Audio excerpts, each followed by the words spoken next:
Yang bisa kita lakukan adalah berdoa. Dokter mengatakan demikian saat meninggalkan ruangan. Aku memandang Ethan terbaring di ranjang rumah sakit, dikelilingi oleh peralatan medis, lalu hatiku terpuruk. Kemudian Elliot mendekatiku dan berkata, "Charles, kurasa kau sebaiknya pulang dan beristirahat. Tak ada yang bisa kau lakukan saat ini."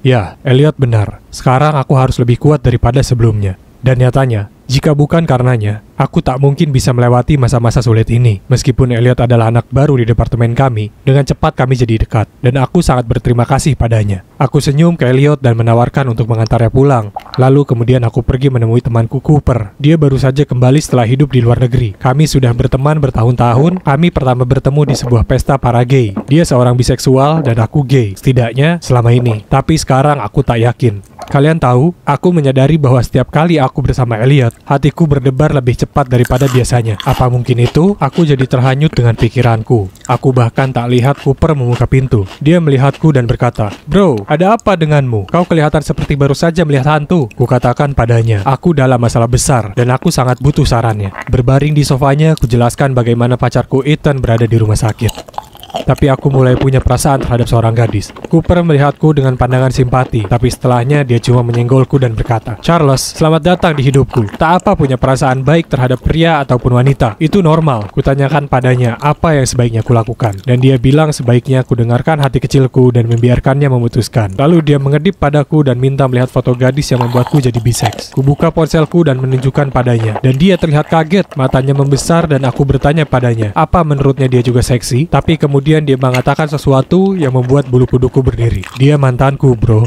Wah, apa? Ini tak mungkin terjadi.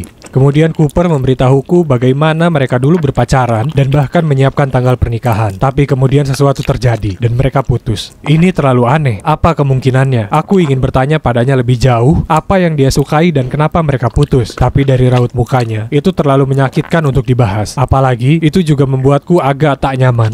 Aku hampir tak bisa tidur malam itu, khawatir tentang Ethan dan memikirkan tentang Elliot dan Cooper. Ini semua begitu aneh. Keesokan harinya, saat aku sedang fokus pada pekerjaanku, manajerku tiba-tiba datang dan berkata, "Charles, selamat, kau bekerja sangat baik. Aku tak menyangka salah satu anggota tim yang kau tangani dipromosikan secepat ini." Hah? Apa yang sedang dibicarakan? Tak ada yang dipromosikan. Aku bingung sekali. Dia menyadari betapa aku terlihat kebingungan lalu berkata, "Kau tak tahu? Elliot mengambil alih peran Ethan sebagai direktur." Apa? Bagaimana ini terjadi? Aku melihatnya keheranan lalu dia melanjutkan. Dengar-dengar Elliot itu anak perempuan presdir, jadi wajar kalau dia mengambil alih. Dia jelas menyembunyikan identitasnya dengan baik, ya kan? Kemudian dia hanya tertawa dan berlalu pergi.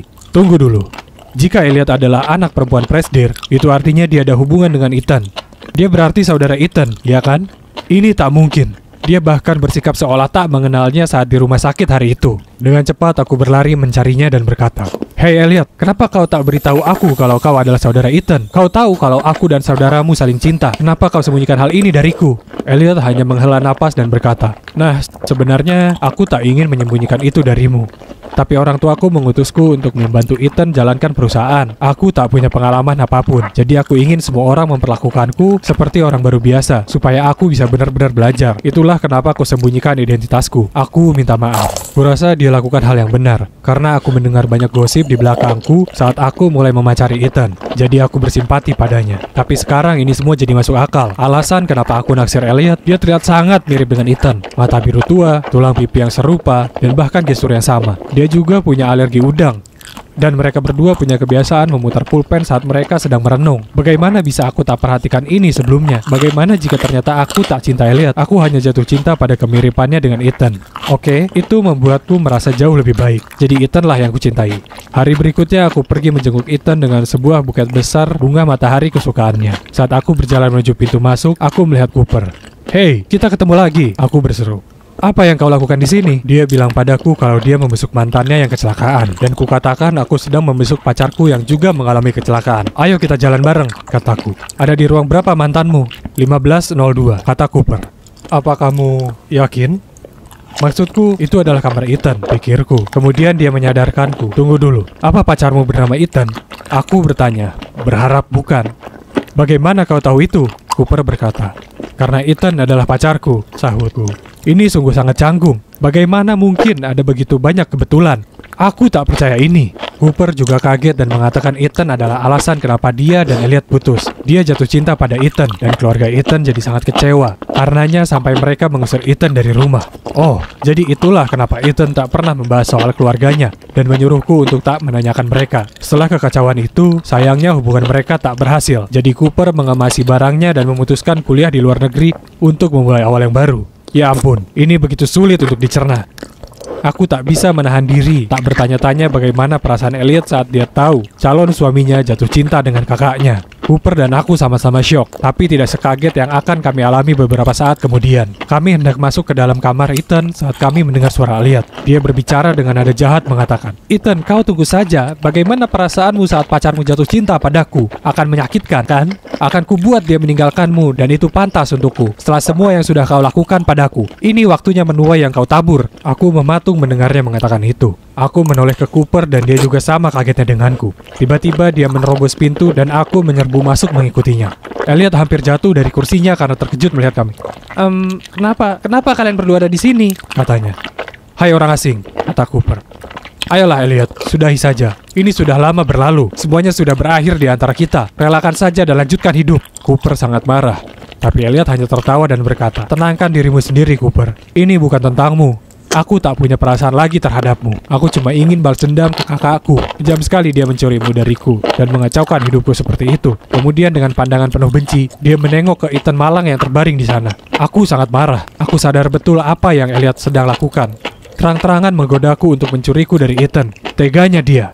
Aku melabraknya saat itu juga. "Ada apa denganmu? Kenapa kau memperlakukanku seperti ini? Dan juga kakakmu yang malang." Aku tak mengira. Tapi sebelum aku bisa melanjutkan, dia menyelaku dan berkata, "Charles, tunggu. Tolong dengarkan aku. Memang benar itu adalah tujuanku pada awalnya. Tapi kemudian aku jatuh cinta padamu. Dan kukira kamu juga mulai jatuh hati padaku.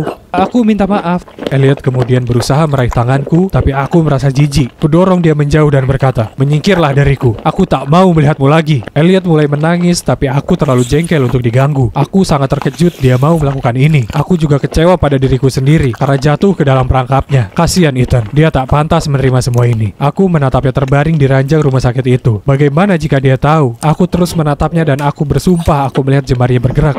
Ya ampun, apakah dia siuman? Cooper dengan cepat pergi memanggil dokter sementara aku tinggal bersama Ethan dan berusaha berbicara padanya. Ethan, apa kamu sudah sadar?" Para dokter menjalankan beberapa tes dan mengatakan Ethan akhirnya mendapatkan kembali kesadarannya dan mungkin akan benar-benar bangun segera. Cooper dan aku sangat senang. Aku sungguh lega dia akan baik-baik saja. Dan sepertinya Elliot juga merasakan hal yang sama. Saat diam-diam dia berdiri di pojok ruangan. Air mata mengalir dari matanya hingga ujung bibirnya yang berubah menjadi senyuman yang sangat samar. Dan seperti perkiraan, sekitar seminggu kemudian Ethan membuka matanya. Aku tak pernah sebahagia ini dalam hidupku. Dia mulai menjalani terapi fisik dan aku menghabiskan banyak waktu membantunya. Tentu saja, Cooper muncul untuk menjenguk juga dan kami semua menertawakan bagaimana kami saling berhubungan. Ini pasti takdir yang nyata. Karena menyebut hal ini kebetulan, sungguh kurang menjelaskan. Dan untuk Elliot, dia menghilang begitu saja.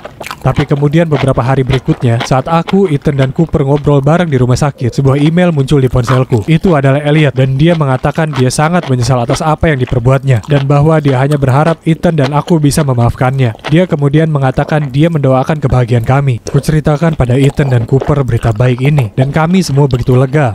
Mungkin kami bisa menjadi teman. Maksudku, Elliot mungkin menjadi kakak iparku suatu hari nanti, ya kan? Hidup bisa menjadi sangat lucu. Aku hanya lega Cooper muncul seperti yang dia lakukan, dan semuanya terbuka jelas. Aku tak akan pernah bisa memaafkan diriku sendiri kalau meninggalkan Ethan demi adik perempuannya. Ethan selalu jadi satu-satunya untukku.